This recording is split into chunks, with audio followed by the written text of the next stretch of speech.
Bendiciones, amados hermanos, qué lindo que estamos una vez más aquí adorando al Señor juntos, como lo que somos, el cuerpo de Cristo, y también pues tener ese rato especial con la palabra del Señor, que es un banquete, que es alimento para nuestras vidas. Un saludo muy especial a cada uno de ustedes, miembros de la familia del Rey, y también por supuesto a todos ustedes que nos están viendo por las redes sociales. Una bendición del Señor, tanto a los miembros de nuestra iglesia que no pudieron hoy estar presentes, como a todos ustedes que siempre nos ven en Costa Rica, fuera de Costa Rica. Recuerde siempre comunicarse con nosotros, estamos para servirles. Siempre la información de la iglesia está saliendo ahí, las páginas de Facebook, de YouTube, de las diferentes redes sociales, nuestros teléfonos también, WhatsApp, y puede contactarnos porque queremos conocerle, queremos saber de usted, y si estos temas están bendiciendo su vida, el Espíritu Santo los ha tocado de alguna manera, y necesitan oración o necesitan algo, por favor no duden en contactarnos. Alabado sea el Señor. Estamos en una serie de enseñanzas con el pastor Moisés acerca de la transformación de la mente. ¿Qué tema más importante este? Porque de verdad todo lo que hagamos tiene que ver con nuestra mente. Dios nos creó y Él sabe la importancia que es la mente. Y por eso es que la palabra de Dios habla tanto de estas cosas, y definitivamente es un tema que nos ubica y que nos lleva también a disfrutar más de la vida que Dios tiene para nosotros, pero también cumplir con esa misión maravillosa que Dios nos ha dado como el cuerpo de Cristo que somos aquí en la tierra. Bendito sea el Señor. Quería hoy tocar un tema muy importante, siempre en dirección a la transformación de nuestra mente. Nosotros recibimos conceptos, ideas, se nos forman pensamientos, patrones de pensamiento, y como ya hemos visto, la palabra de Dios nos enseña que como somos, como lo que pensamos, así también actuamos. Somos lo que pensamos. Entonces, es bueno estar siempre revisando esos patrones de pensamiento, porque son los que nos están dirigiendo en la vida. Y bueno, hay muchas maneras de ver el cristianismo. Una de las cosas que tenemos que crecer y aprovechar también en esta situación mundial que se ha dado, como hemos también estado diciendo y predicando y enseñando, es aprender. ¿Qué lección podemos aprender de esta gran situación mundial con esta pandemia y todas las cosas que ella trajo en cuanto a todos los cambios sociales en los que nos hemos visto obligados, porque veníamos acostumbrados a lo que decimos una normalidad, y necesitamos ver qué nos quiere enseñar el Señor. Y en este tema del cambio de la mente, tenemos que meditar cómo ha sido el cristianismo de aquí para atrás, cómo ha sido el cristianismo y qué cosas nuevas podemos aprender. Otra de las cargas que yo he tenido mucho siempre, perdón, a la hora de enseñar la palabra del Señor, es que esa palabra sea práctica en nuestras vidas, porque el Evangelio es práctico. Es una obra maravillosa que Dios hace en nosotros, y es un fruto que se ve, y es un fruto también que influencia. Por eso Jesús dijo: ustedes son la luz del mundo. La luz es más poderosa que las tinieblas. Él dijo: ustedes son la luz del mundo. Él también dijo: ustedes son la sal de la tierra. Y bueno, la sal es la que preserva, la sal es la que hace que las cosas funcionen. Y Jesús estaba diciendo: ustedes, mi iglesia, ustedes, mis discípulos, son los que alumbran el mundo, son los que le dan vida, sabor a la sociedad. Y el Señor lo dijo porque la misión que tenemos es maravillosa. Pero lo que pasa es que también pues hay situaciones que se dan, y a veces no aprendemos y no se nos enseña un evangelio correcto. Aquí el pastor ha predicado también anteriormente sobre la religiosidad. Yo creo que una de las cosas que podemos aprender en esta pandemia, que debemos meditar, es ir a la palabra del Señor y buscar ese cristianismo puro, ese cristianismo real, que nos enseña el Señor Jesús, el que nos enseña el Evangelio. Recuerde que la palabra de Dios también nos advierte acerca de evangelios que no son el Evangelio de Cristo. Pablo decía ya en Gálatas capítulo 1, si aunque sea un ángel que aparezca diciéndoles algo diferente, no deben creerle. Es muy importante estar apegados al Evangelio. Entonces, el cristianismo ha caído en un bache por décadas ya. Y bueno, nos encontramos en parte de la situación que vivimos actualmente. Es una cultura que se está fortaleciendo tremendamente en contra de los valores cristianos y en contra de la iglesia también, en contra de los que nos llamamos discípulos de Cristo. Y entonces tenemos que hacer una revisión de qué tipo de cristianismo en el siglo XX, finales del siglo XX, principios del siglo XXI, qué tipo de cristianismo hemos estado nosotros mostrando que, vamos a decir, ha producido tanta contrariedad, tanto anticuerpo con respecto a la cultura, y a la vez también qué es lo que ha permitido que estos antivalores tomen tanta fuerza en nuestra cultura. Y luego, número 3, muy importante, ¿qué hacer? ¿Qué hacer? Yo estaba buscando en la palabra del Señor qué hacer en medio de tanta situación, y por supuesto Dios siempre tiene la respuesta. Siempre vamos a encontrar la respuesta en la palabra del Señor. Quiero ir a capítulo 11 de Hechos capítulo 11, versículo 26. La palabra del Señor, y también Lucas, que escribió el libro de los Hechos como un científico, como un historiador. Él era médico, pero eso lo llevó también a ser un investigador con respecto al cristianismo. Lucas nos da un dato histórico maravilloso, increíble, en este versículo que vamos a leer ahorita, Hechos capítulo 11, versículo 26, que dice así. Dice, y se congregaron allí, hablando de los cristianos, dice, y se congregaron allí todo un año con la iglesia y enseñaron a mucha gente, los apóstoles que andaban predicando de ciudad en ciudad. Leo otra vez, dice, y se congregaron allí todo un año con la iglesia y enseñaron a mucha gente y a los discípulos. Y este es el dato tremendo que nos da el apóstol Lucas sobre este tema específico. Dice, y a los discípulos se les llamó cristianos por primera vez en Antioquía. Notemos, ¿verdad? Para nosotros la palabra cristiano, y siempre decimos, yo soy cristiano, y ¿es usted cristiano? ¿Será cristiano fulano de tal, verdad? Un país cristiano, una empresa cristiana, y es un término muy, muy común para nosotros, inmediatamente lo ubicamos.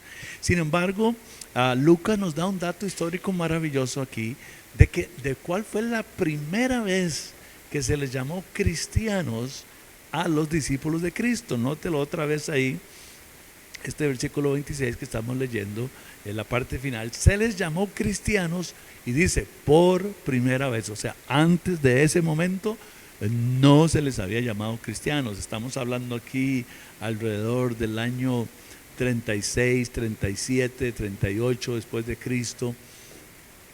Se les llamó por primera vez cristianos. ¿Y a quiénes se les llamó cristianos? Este término que es tan común para usted y para mí, se le llamó cristianos a los discípulos de Cristo. Quiere decir que la palabra con la que se conocía a los seguidores de Jesús antes de que se les llamara cristianos era la palabra discípulo, los discípulos de Cristo. También se les llamaba los del camino. Pero Lucas, por inspiración del Espíritu de Dios, nos da este dato tan importante que inclusive el lugar, dice, en la ciudad de Antioquía, se les llamó a los discípulos del Señor por primera vez cristianos. ¿Por qué se les llamó cristianos? ¿De dónde viene este término? ¿De dónde se le ocurrió a la gente decirle a estos discípulos de Cristo, empezar a decirles y ponerles este apodo de cristianos? Bueno, porque la palabra cristiano significa como Cristo. Significa como Cristo. En otras palabras, la gente estaba mirando que estos discípulos de Jesús hacían las mismas cosas y actuaban de la misma manera como Cristo. Eran como Cristo. Qué interesante esto. Eran como Cristo. Y entonces empezaron a llamarlos como Cristo. Cristianos, como Cristo. A la luz de la situación que estamos viviendo hoy en día en nuestra cultura y cómo la iglesia está enfrentando tanta resistencia de parte de la cultura, nosotros los cristianos, yo sé, usted trata de ser cristiano ahí en su trabajo, los jóvenes tratan de ser cristianos en la escuela, en el colegio, con sus amigos, en el vecindario, y estamos todos, el mismo mover de la iglesia cristiana también, llevar a cabo los cultos, las diferentes reuniones, los diferentes programas que hay cristianos también, revistas y un montón de cosas. Hermanos amados, en el mundo, en Costa Rica y en el mundo están enfrentando una resistencia terrible hoy en día y lo sentimos. Y esa es donde yo le hacía la pregunta al Señor para tener respuestas para ustedes, mis amados. ¿Qué hacer? ¿Qué hacer? Y el Señor me habló de esto, me llevó a este pasaje, Hechos 11:26. Y yo quiero compartir con usted hoy, si nos da tiempo, si no, hasta donde lleguemos, no importa, 10 características en la vida de Jesús que son irresistibles. Vamos a ponerles ese nombre. 10 características en la vida de Jesús que son irresistibles para cualquier época del mundo, para cualquier tipo de cultura. El Evangelio, mis amados hermanos, es tan poderoso. Pablo lo dijo allá en Romanos capítulo 1, él dijo: no me avergüenzo del Evangelio, porque es poder de Dios para salvación. El Evangelio es poder de Dios. La misma palabra Evangelio, que ya la conocemos todos lo que significa buenas noticias. El Evangelio no es religiosidad, no es aburrimiento, no es que todo es no y no aquello y no aquello y no lo otro, legalismo. No, la misma palabra Evangelio significa buenas noticias. El Evangelio es poder de Dios para salvación. Y el diablo quiere hacernos creer que el Evangelio va a tener más aceptación en ciertas épocas. Y yo estoy aquí para denunciar esa mentira y para decir que el Evangelio es efectivo en cualquier época. Cuando el Evangelio, cuando el cristianismo empezó, cuando la iglesia nació en el primer siglo, primero, segundo, tercer siglo, conforme empezó a desarrollarse, vea que el apóstol Lucas nos da un dato histórico aquí tremendo, que en la ciudad de Antioquía se les llamó a los discípulos por primera vez cristianos. La iglesia, los cristianos empezaron a crecer, empezaron a llenar la cultura, dicho sea de paso. Y las condiciones de la cultura en esos primeros 3 siglos eran muy parecidas a las de hoy. Interesantemente, la sociedad se está volviendo en contra de Dios, en contra de los principios cristianos y volviendo es como una resurrección, como un renacimiento del paganismo en esta cultura progresista que se llama hoy en día. Pero interesantemente, y podemos hablar de otras épocas, pero no es el tema ahorita, interesantemente las condiciones del Imperio Romano en aquel entonces, la cultura que se denomina greco-romana, eran bastante iguales de lo que estamos viviendo hoy en día en nuestra cultura aquí en Costa Rica y especialmente en todo lo que es el hemisferio occidental.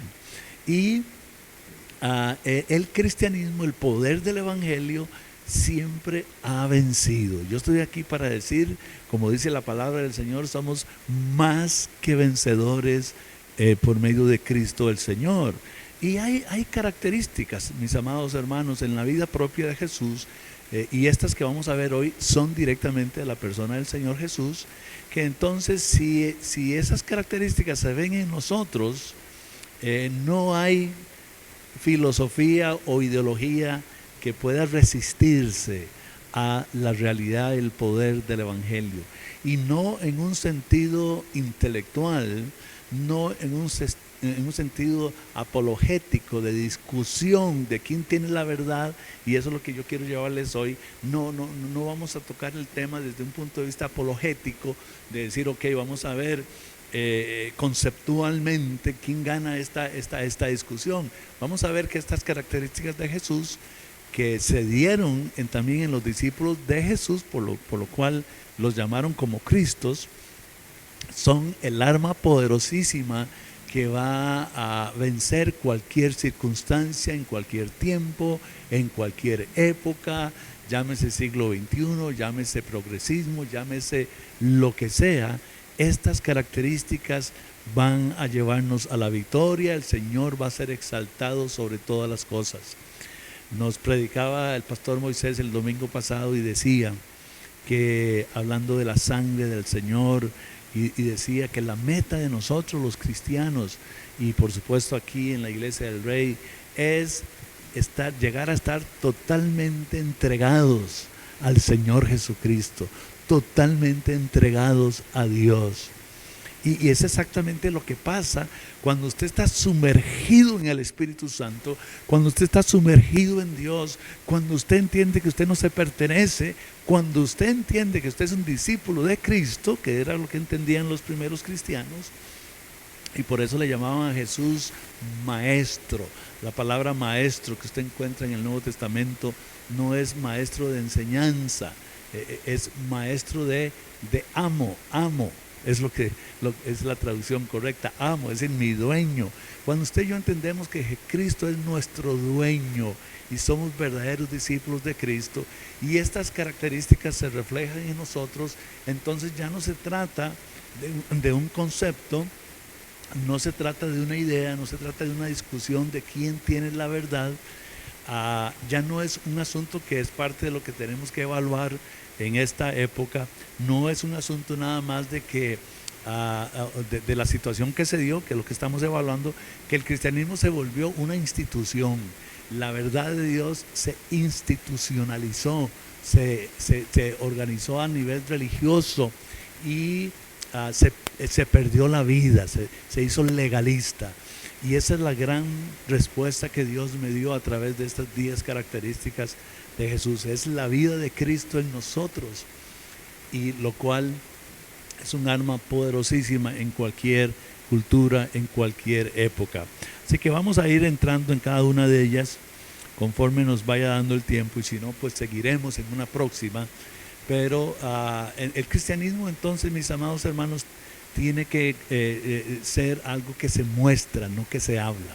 Vamos a ir a otra cita muy tremenda, muy poderosa también, en este contexto que estamos hablando. Es Apocalipsis capítulo 12. Apocalipsis capítulo 12, versículo 11.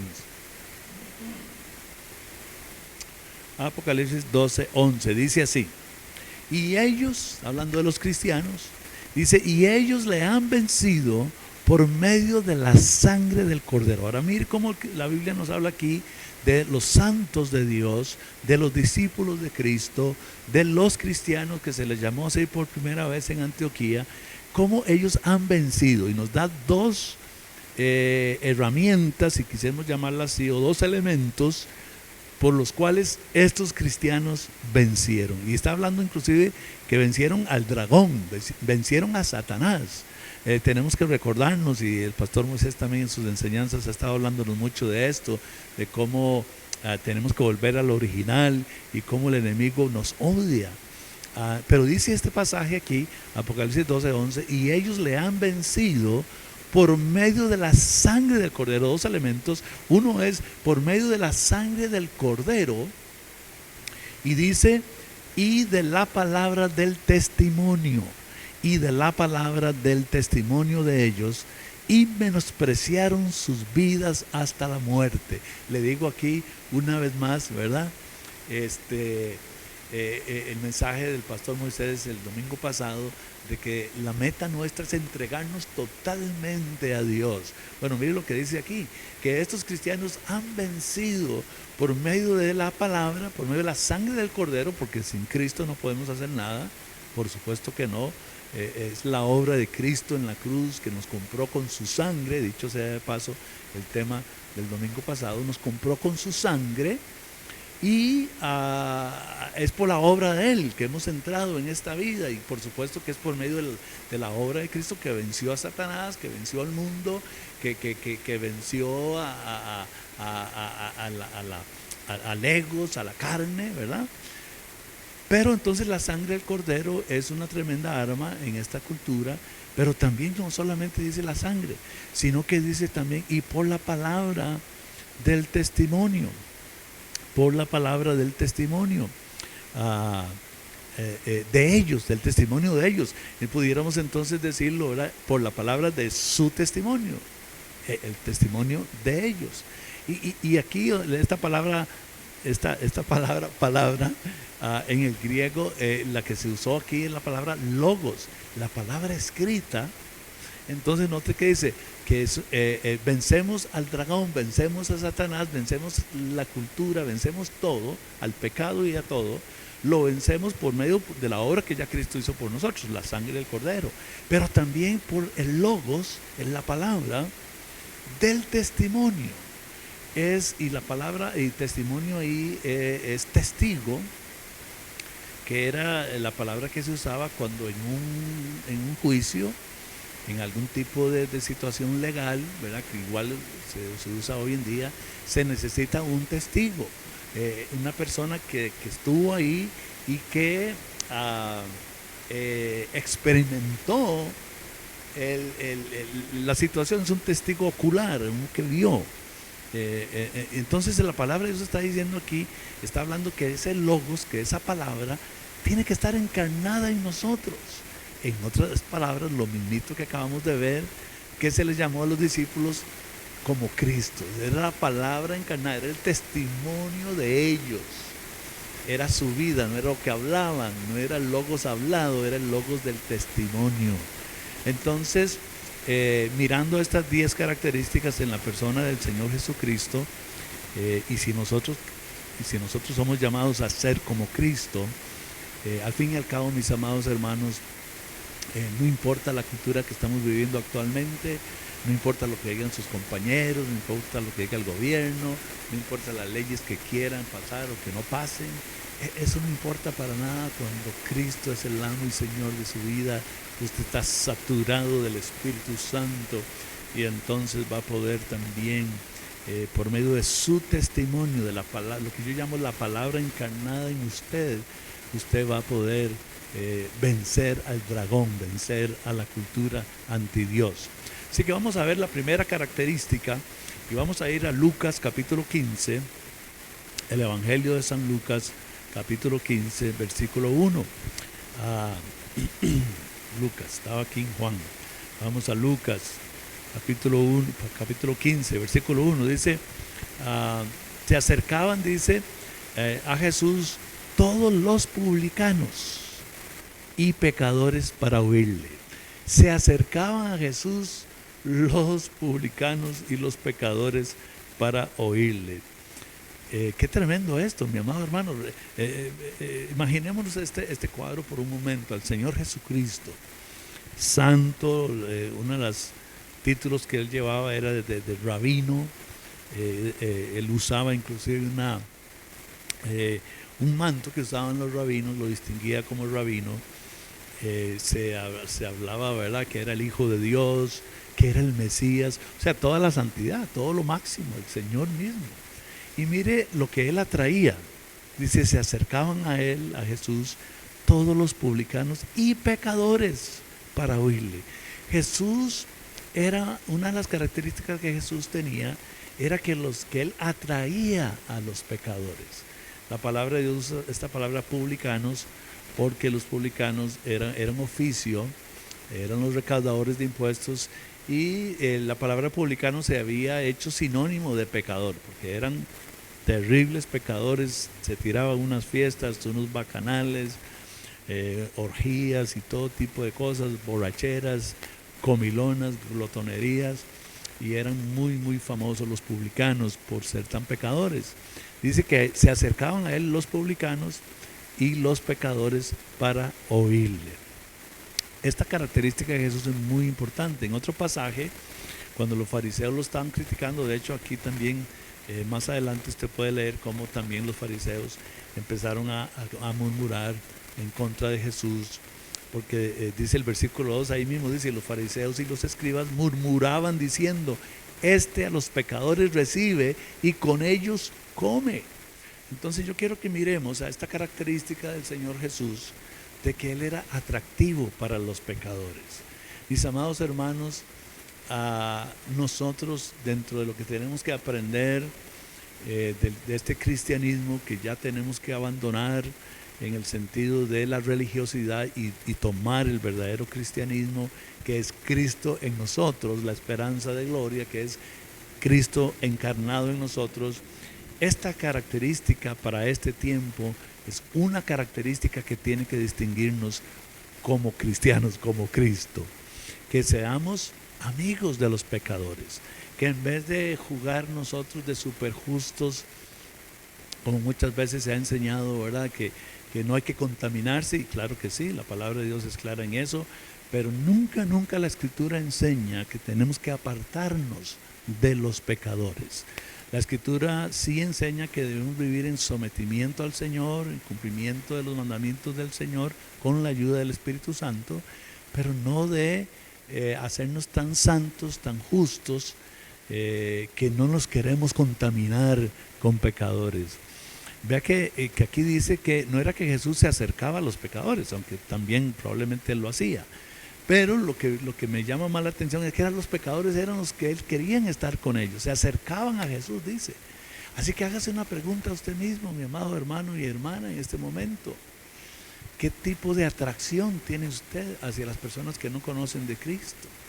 O lo ven y dicen, uy, ese es un cristiano que mejor ni me acerco a él porque solo me va a regañar y solo me va a decir que estoy en pecado y solo me va a decir aquello, lo otro y lo ven más allá.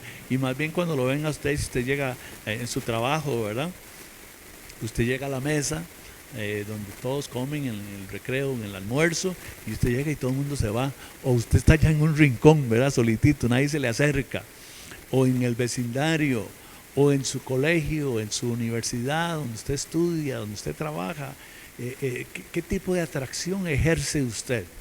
Mi amado hermano, tenemos que tener esta característica que es Cristo en nosotros, dejar que el Señor gobierne nuestra vida, porque la Biblia enseña claramente que el Señor tiene amor por los pecadores, por los que no le conocen a Él, y que sea una característica nuestra en estos días, de lo que tenemos que aprender en esta nueva normalidad, llamémosle así, volver a la esencia de la palabra del Señor y hacernos amigos de los pecadores.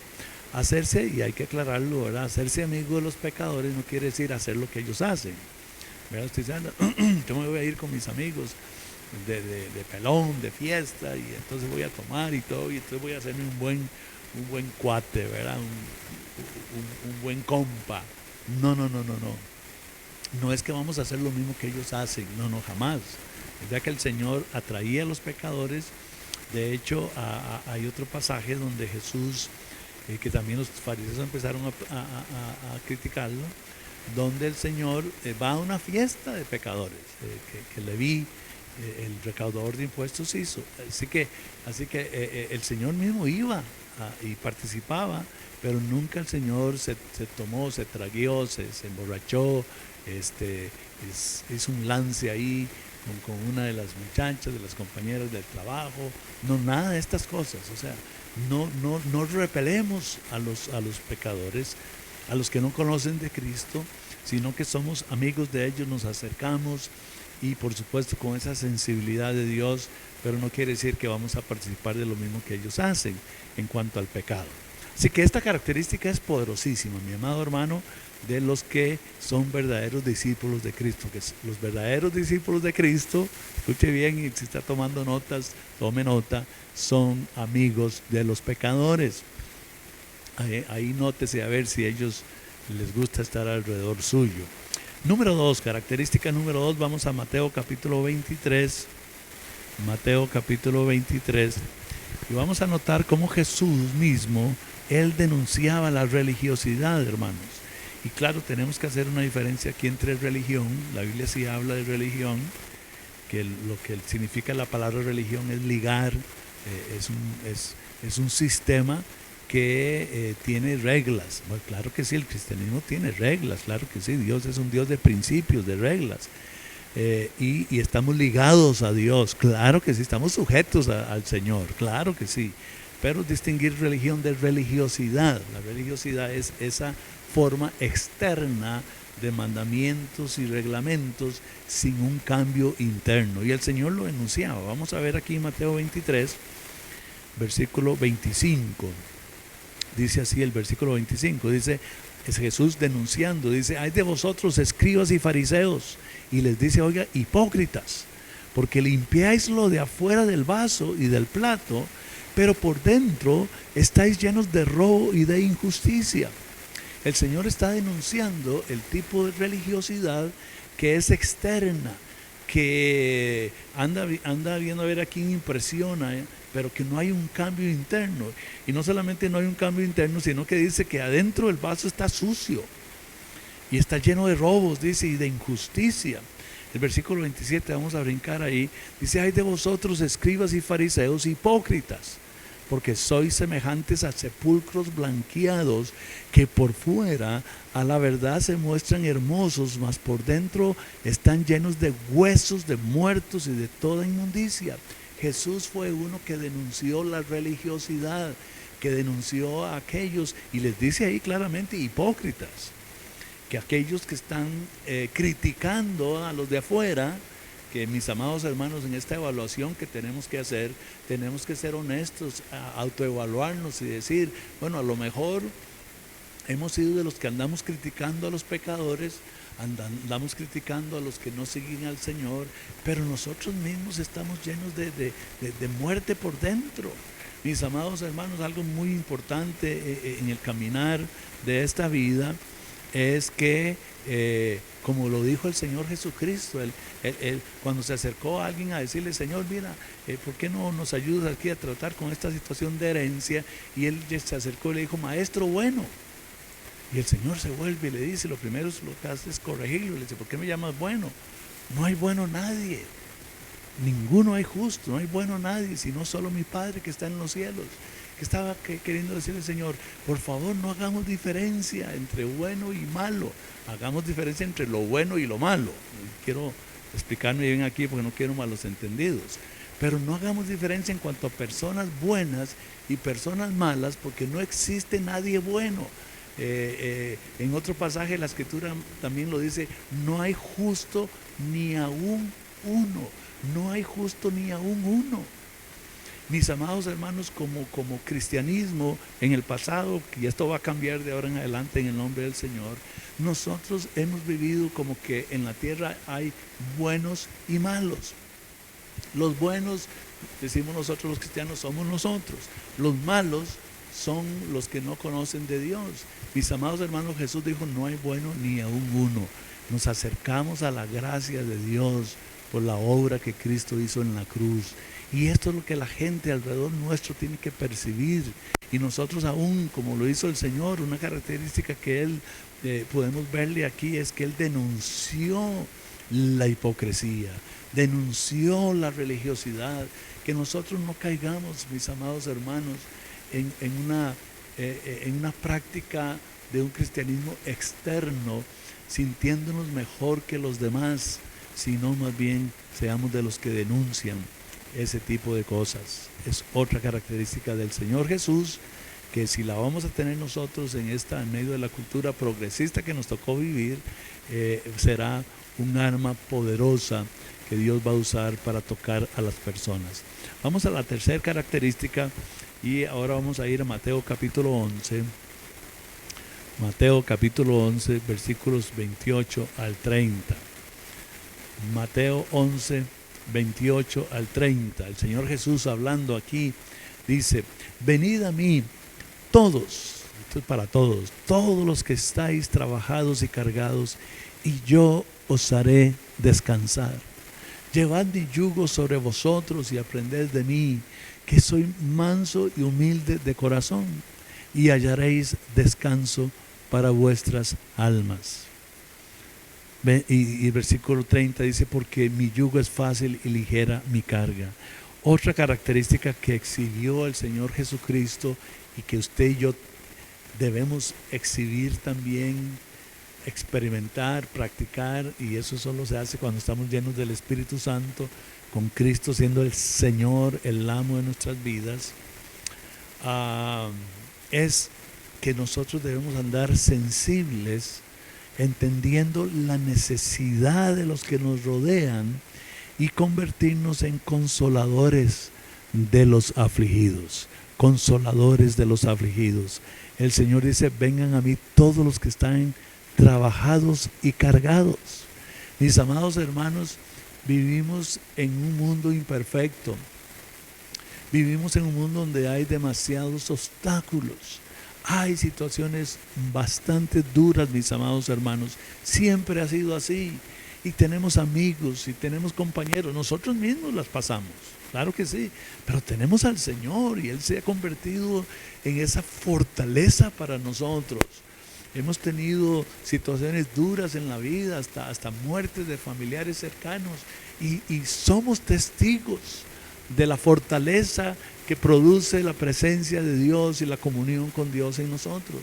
Nosotros mismos pasamos por situaciones, pero la gente que nos rodea también, y muchos de ellos que no tienen esta fortaleza en Dios, y por eso se refugian en drogas, y por eso se refugian en relaciones indebidas, buscando amor y entregándose a los brazos de un hombre, una mujer casados, etcétera, ¿verdad? Todo lo que sea a nivel de lo que son relaciones humanas, y otro montón de diferentes cosas que este mundo ofrece, y la gente recurre a esas cosas porque no han conocido al Señor. Esta pandemia es un buen ejemplo de esto también, de cómo trajo tanto terror, porque esta pandemia trajo terror, no es solamente miedo, es terror lo que trajo, la posibilidad de enfermarse, la posibilidad de morir, la posibilidad de un familiar que se ha tocado, y luego ya todo lo demás que también desencadenó todo esto, como pérdidas de trabajo, de empresas, de dineros, de estabilidad social y otro montón de cosas. Y mis amados hermanos, qué oportunidad más linda tenemos usted y yo, siendo como Cristo, de consolar a los afligidos. Le digo abiertamente que tenemos continuamente, ahí donde usted anda, ahí donde usted trabaja, ahí donde usted estudia, ahí donde usted vive, ahí cuando usted está con sus familiares, tenemos de manera constante, las redes sociales también, tenemos de manera constante la tremenda oportunidad de exhibir y practicar esta característica de tener una palabra de consuelo, una palabra de ánimo, estar sensibles a la persona que está a nuestro lado, y el Espíritu Santo inclusive nos va a dirigir en qué hacer, qué palabra decir, qué actitud tomar. Mis amados hermanos, qué gran oportunidad tenemos en este momento. Siempre ha sido así, como digo, pero en este momento más se han disparado terriblemente, mis amados hermanos, los índices de depresión, de tristeza, de dolor, de suicidios, de drogadicción. Estaba leyendo un dato que de agosto del 2019 a agosto del 2020, a nivel mundial, donde más drogas se han consumido, porque la gente necesita un escape, necesita de alguna manera adormecer ese dolor, adormecer esa angustia, de alguna manera librarse de la situación, que después de haberse elevado, después de una experiencia, sea con drogas o sea con lo que sea, con sexo, con lo que sea, aunque después tengan que volver a la realidad y hundirse aún más, pero ellos andan buscando algo que usted y yo tenemos. Jesús dijo: vengan a mí todos los que están trabajados y cargados, y yo os haré descansar. No es un asunto, mis amados hermanos, de solamente hablarle a la persona y decirle Cristo es la respuesta, como ha sido una frase muy usada por los cristianos por décadas. Cristo es la respuesta. No, mi hermano, déjeme decirle, perdone, pero no son esas palabras. es una acción. Por eso estamos hablando del Evangelio, del Logos encarnado. Ellos le vencieron por medio de la sangre del Cordero y por medio de la palabra de su testimonio. ¿Qué sensibilidad tiene usted a la par de una persona afligida por cualquier situación que sea? O peor todavía, mis amados hermanos, a veces le decimos a la persona, eso le está pasando a usted por esto y esto y esto y esto. Y es cierto, ¿verdad? Es cierto, pero no estamos ahí para decir eso. Estamos ahí para hacer consuelo. Lo vemos en el Señor Jesús mismo, mis amados hermanos. Usted no ve a Jesús acercándose a la gente necesitada y señalándoles el pecado. Ya después ellos son transformados y esa gracia de Dios y esa obra de Dios en ellos, y le pasó a usted y me pasó a mí. O sea, esto no es nada diferente. Exactamente, usted y yo somos testigos de esta gran realidad. Que el Señor primero nos recibió, primero fue su amor que nos atrajo, así como dice que los pecadores se sentían atraídos por el Señor. Fue su amor y su gracia que nos atrajo. Y cuando ese amor y esa gracia, esa sensibilidad está en nosotros, mis amados hermanos, y entonces la gente nos ve que el dolor de ellos es nuestro dolor, aunque sea por cuponada de ellos y por desobediencia y por andar en pecado, claro que sí, pero que nosotros, hermanos, seamos sensibles, que no seamos señaladores diciendo, uy, están viviendo eso porque pecó, porque anda mal, porque es un adúltero, porque es esto, porque es lo otro, que es cierto, como ya dije, pero no estamos llamados a eso, sino que con sensibilidad nos acercamos para hacer un consuelo en medio de esa aflicción, cualquiera que sea, y entonces estamos siendo como Cristo.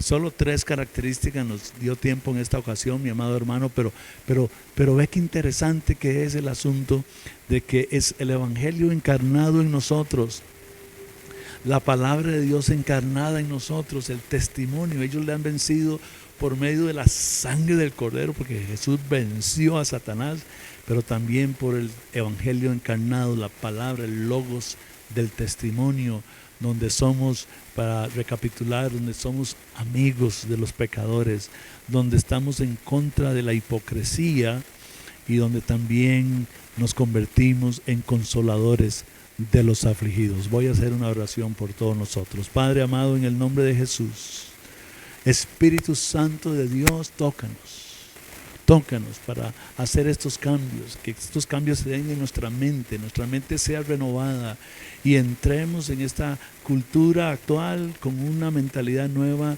con el cristianismo puro y verdadero, la palabra de Dios encarnada.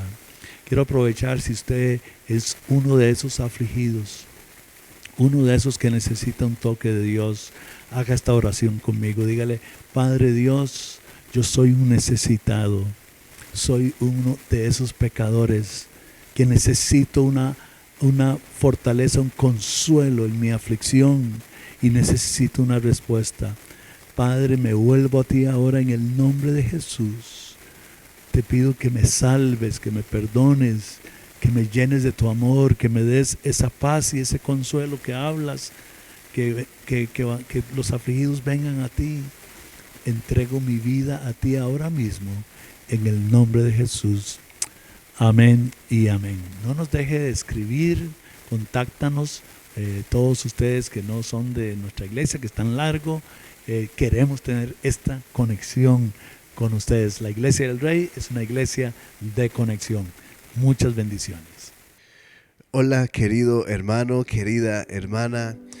Nuestra oración, nuestro propósito es para que su vida en Dios siga creciendo, siga mejorando y que usted pueda experimentar la gloria de Dios en todo su esplendor en su vida, en cada área de su vida donde usted dice: aquí yo necesito a Dios. Bueno, nuestra oración es para que el Señor se manifieste ahí en esa área específica, que podamos llegar a crecer como hijos de Dios y podamos ver el reino de Dios estableciéndose aquí en la tierra. Déjeme bendecirle y también agradecemos sus donaciones. Al final va a salir la información. Su donación ayuda a que el evangelio, la palabra de Dios, las buenas noticias lleguen a muchas personas. Señor, oro por mi hermano, por mi hermana. Yo doy gracias, Señor, porque tú has escrito algo específico para él, para ella. Tú tienes, Señor, el cuidado de mi hermano, de mi hermana. Y yo oro, Señor, tu bendición sobre ellos. Yo oro, Señor, para que esta semana sea una semana llena de tu gloria. Una semana, Señor, llena de sorpresas, Señor, donde tus milagros se desatan en el cielo y se manifiestan aquí en la tierra. En el nombre de Jesús oramos. Amén y amén. Muchas gracias, hermano, y que Dios lo bendiga. Lo esperamos la próxima semana en Iglesia del Rey.